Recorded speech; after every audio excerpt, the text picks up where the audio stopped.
Здравейте и добре дошли в моя канал. Аз съм Евгений, зоограф с доста години опит вече и в този канал ще се опитам да ви разкажа любопитни, интересни и вълнуващи неща, свързани с иконите. Това е първото ми видео, в което ще ви разкажа за 10 любопитни факта, които ще ви изненадат. Сигурен съм, че ще ви бъдат доста полезни или поне интересни. Така че нека да започваме. Иконите не са изобретения на човека. Според преданието, първата икона, неръкотворния образ, е създадена от самия Христос. Легендата разказва, че Христос избърсал лицето си с кърпа, а върху нея е останал отпечатъка на неговия образ. Тази икона била изпратена на цар Авгар, който бил болен и по чудо оздравял. Това се смята и за началото на иконописта. Златният фон не е за разкош. Златният фон в иконите не се използва просто за украса. То символизира небесната светлина и вечността. Това напомня, че сцените, изобразени в иконите, не са от този свят, а от Божественото царство. Това е и причината основният фон за всички светци да бъде именно злато. Всяка поза и жест има значение. В иконите всичко е строго определено.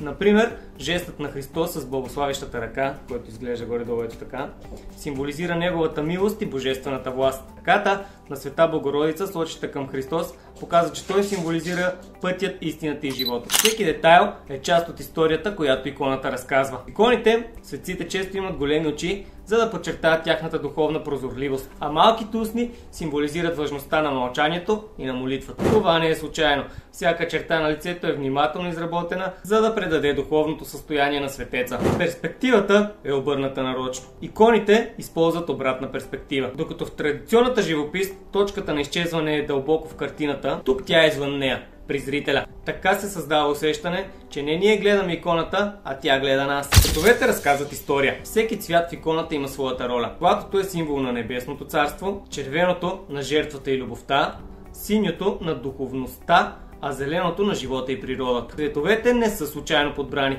Те имат ясна роля в композицията и значението на иконата. Преди да продължим, искам да ви кажа за ikonatami.bg. Оттам можете да си вземете която искате икона. Има доста специални предложения и да, това всъщност са моите икони. А сега да продължим с номер 7. Иконите следват строги канони. Иконописците работят по канони, ясно установени от църквата. Тези правила определят как трябва да изглеждат светците, какви символи да държат, какви цветове да се използват и дори как да бъде подредена композицията. Това гарантира, че всяка икона предава една и съща духовна истина. Иконите могат да лекуват.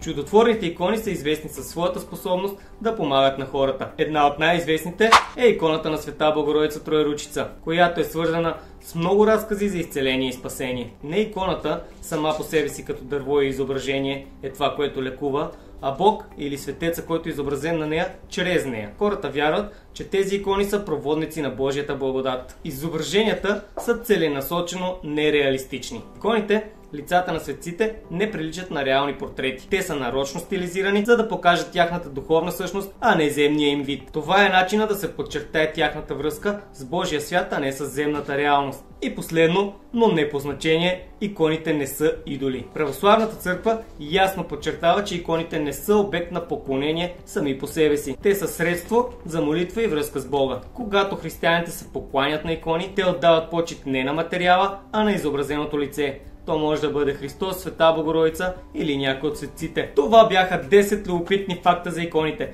Надявам се, че сте научили нещо ново и полезно. Ако искате да разберете още за този удивителен свят, абонирайте се за канала ми и очаквайте следващото видео. Благодаря, че бяхте с мен и до скоро. Кажи чао на хората, а? Кажи чао на хората.